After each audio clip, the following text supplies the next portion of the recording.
Andria Caines, Supervisor of the Home Care Officers, within the Ministry of Youth Empowerment, Aging and Disabilities, is joining us to share some knowledge and awareness about elderly abuse and the ministry's work with their home care program. Good morning, Ms. Caines, and welcome back to Good Morning SKN. Good morning. Happy you could join us this morning. Indeed. A definition: what is elderly abuse? Elderly abuse is ranged from different factors. We have financial abuse, we have physical abuse, we have neglect, we have verbal abuse. And right now in stkitts, it's not so much as the outer one, because we are trying our best to curve it somewhat. Yes.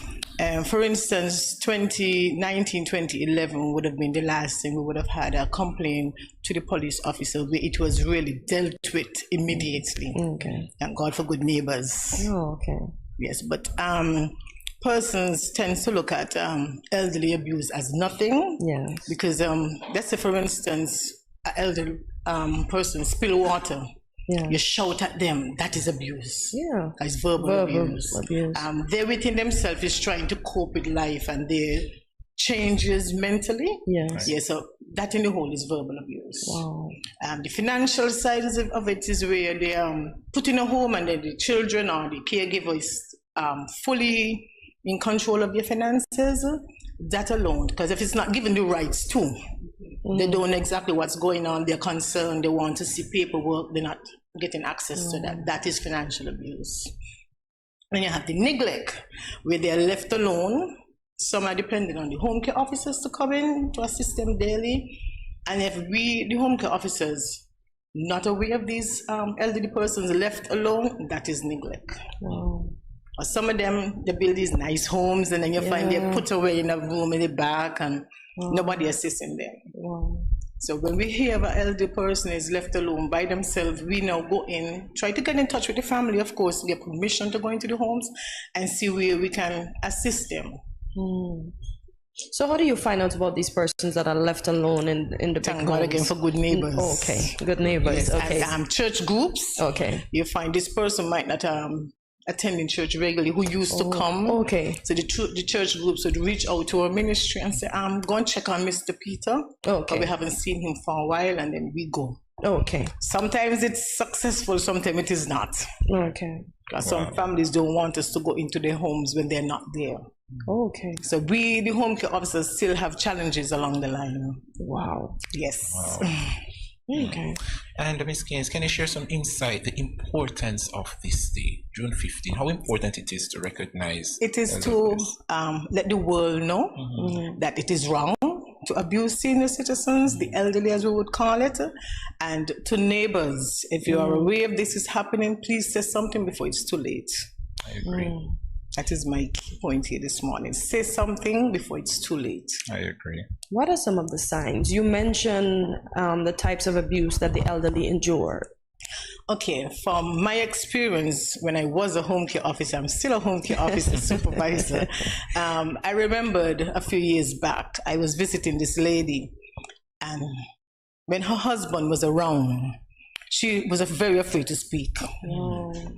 And I find it was a bit challenging for me because she wasn't opening up to me.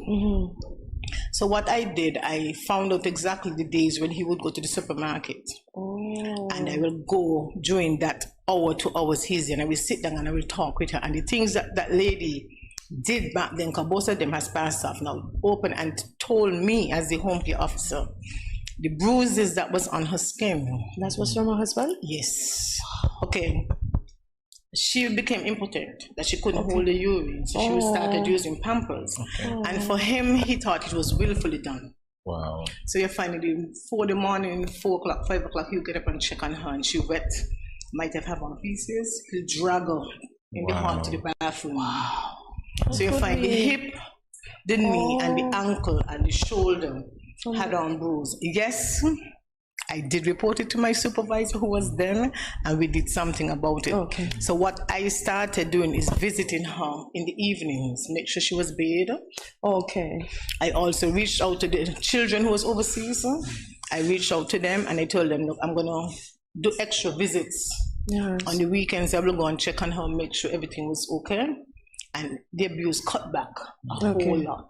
Because then you find he didn't have to bathe her. Or do as I would go early in much. the morning and I would go late in the evening. Why? So he didn't well. have that to deal with. Very But then the verbal abuse started coming in, where he was literally cussing that lady.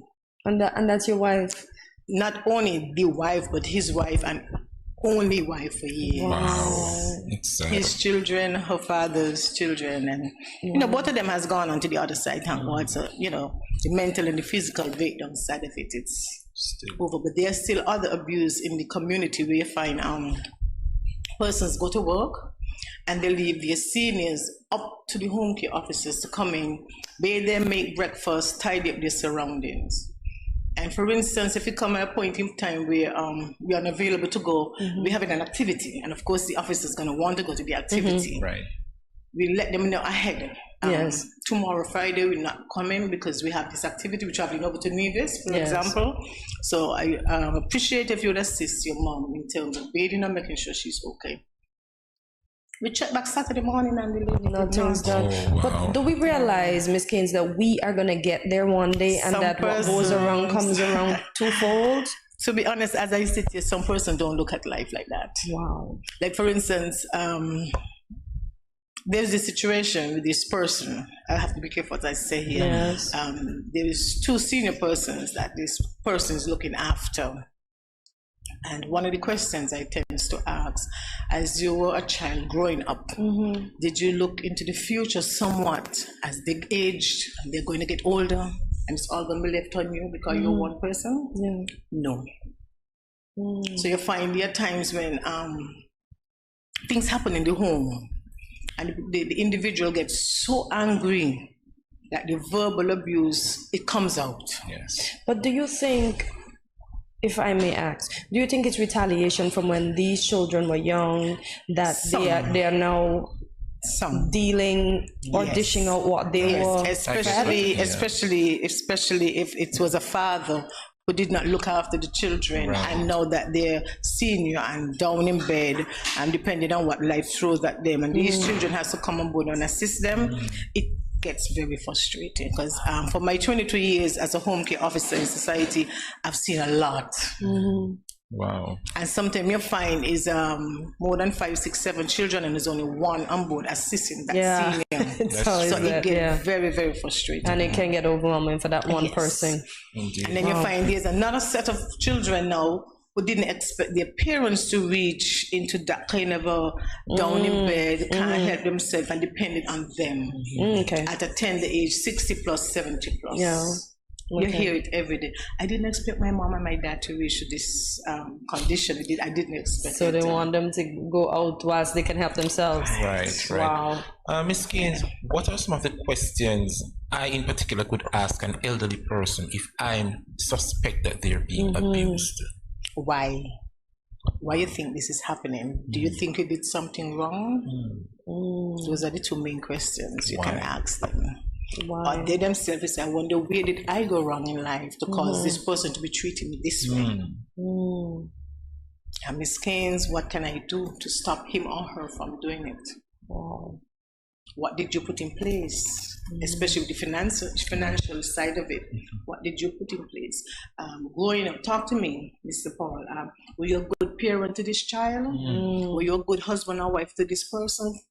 Those are the questions you can ask, or I would ask. Very well said. What was your position in society? How did society look at you when you were, what kind of job did you do? How do you blend in with the neighbors? And those are the questions I would ask, and you can ask. Awesome. Is there counseling available for the parties that are involved in the abuse, say the elderly and the person that's abusing them? I can sit here and I can say yes, because at the end of the day, that counseling group can be there. If we don't know about it, we can. You can't tell offer them, the help. right? Okay. Right, but I know there are counseling groups, and if you don't want it, we can force it on you.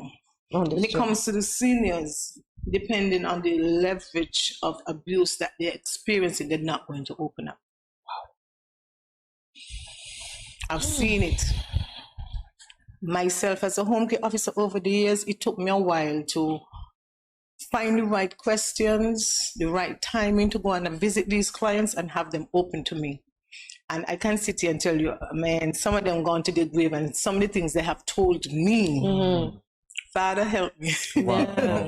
Yes, Indeed. yes, Wow. yes. Speaking of the home care program, Ms. Caines, when was it launched? If I can remember, it's about 23 years back. 23 years. Yes, And you've I been- have been for 22 years. Wow. Congrats. Thank you. Good. Your Match longevity in the this fifth. program as well. Yes, Match the 5th, May 22. yes. Okay, so next Yes. match the 5th, we have to ensure once we're 23. around, say happy 23rd to you. Thank you. You're welcome. Of course. And the purpose of the program, what was the purpose? Of To assist seniors out there, like I said, to assist them in their home, those who are left alone in any area possible. We go in and we bathe them, we feed them, we cut the nails, comb the hair, accompany them to the doctor, to the bank, to the supermarket, give them a walk, to the therapist. Anywhere possible, we assist the seniors. Oh, okay. So you mentioned those are some of the roles, right? Is there anything that you forgot to mention that the home care officer does for persons who may be looking and thinking, okay, I can employ a home care officer to assist me. Let's hope they're doing the best for their parents or their sibling, if that's the Well, case. there are some home care officers who go beyond call of duty where we spend overnight. We overnight with them. Oh, that's sweet. For me, I work Sunday to Sunday. Wow, no rest. Even though I am supervisor, I still, like for instance, this morning I left home 6 o'clock Oh, wow. to be here in my right mind, comfortable. Oh, that's sweet. Yes, Thanks. I had 2 seniors I had to bathe and make breakfast for Okay. before I came here this morning. Nice. So we go way beyond call of duty Okay. to assist these seniors, and some of them are very thankful, very grateful, and I do appreciate the service so much that when it's time for us to go, they don't want They to don't go. want you to go. Can't Oh. just imagine. Well, on behalf of them, we appreciate you for doing that, Miss Of Caines. course. That's so sweet. Ms. Caines, for those persons who are watching and are fascinated by some of the stuff that you just said and want to be a part of it, what are some of the qualifications that an individual need to become a home care officer? Well, to be honest with you, presently, as I sit here, there's a course going on right now at the CFB College where I think they had exam yesterday and today, Thursday. There's another session coming up, I think it's in October, if I am not wrong, please. You can apply Okay. to the STEP office and also at the CFB College Okay. to get that much knowledge. But being a home care officer, you must be genuine. Yes. Don't do it for the Anybody money. can come on board and say, I want a job in that capacity of area of life, but then if it's not from the heart, it's going to be very challenging. I agree. I've met many challenges over the years where I was accused of stealing a lady pop and a bottle of coffee. Yeah. I was accused, I might visit this lady and she said, oh, Miss Caines, come, I was counting my money to buy me gas and she took it out of my hand. Wow. I was like, excuse me? Wow. But you know, I can call my back then supervisor, Miss Wigley, God bless her. Oh, that's Miss okay. Wigley, I don't want nobody else coming here but Miss Caines. Look at that. Yes. Look at that. There are many challenges you're going to face as you go along. Because, I mean, there's Alzheimer's, there's dementia. Yes. Neglect, you might not know, you might not see it until a long time came in for this person where you find they're just upset. Right. So, the mind controls everything. It sure does. They're going to just take you, they might just have to take you for somebody and figure that there's a challenge, you're coming to hurt them and they put up the defenses. Okay. There's another director, one of the things she has really instilled in me is to walk away. Rather than stand and argue with the person. It's not me, I didn't do it, walk away. Yeah. You go and you come back a few hours after, you might meet them in a different state of mind. Yes. Miss Caines, where you been all the time? I've been looking for you. Yes. You'll be surprised that person different to that mentality you met a couple of hours back. Yes. And I can sit here and tell you one of my greatest achievements I've achieved over the years, 2004, I had the chance to go to Belgium. I used to look after this lady, and I must say, God bless her children today. She's gone off now, but I went to Belgium. It was I had a lovely time there. Wow. I would encourage the home care officers who is listening, who is not here, the word spread out, continue to do a good job. Yes. And the blessing of the Lord will just shower you. I agree. I agree. In closing, Ms. Caines, how can people contact your department for help and yourself? Because I'm sure after they would have seen how lovely and genuine you are when it comes to caring for the elderly. They may want to speak to you personally to garner what they can do and how you can assist them. The ministry is Youth Empowerment, Aging and Disability. You can contact us. My PS is Jana Lewis. My name is Andria Caines. My number, if you want to speak to me directly, I can give up my number. Please, no harassment. 665-9260. I am willing to take your questions. No serious comments, please. Thank you. And what advice do you have as we go for persons who may have to care for the elderly, and sometimes they feel, how should I say? Overwhelmed, yes. And they don't know what to do. They're at their wits' end. Ask for help. Don't ever be afraid to ask for help. Don't try to do it all by yourself. Yes. Ask for help. Right. You ask for help, you can get it in so many different areas. You might be doing something wrong. The home care officers can come on board and show you, no, this is not the way to do it. This is how it's supposed to be done. And you look at it and like, had I known, it would be a little bit more easier. Especially when it comes to the bathing in bed, bedridden patients, even the changing of the pamper. Monday evening on there, I had to go and assist a wife with her husband, who was discharged from the hospital, and the changing of the pamper, she had a difficulty in doing it. Wow. And I showed, and she was like, Miss Caines, that's it? She said, just like that? I said, yes. Just like that.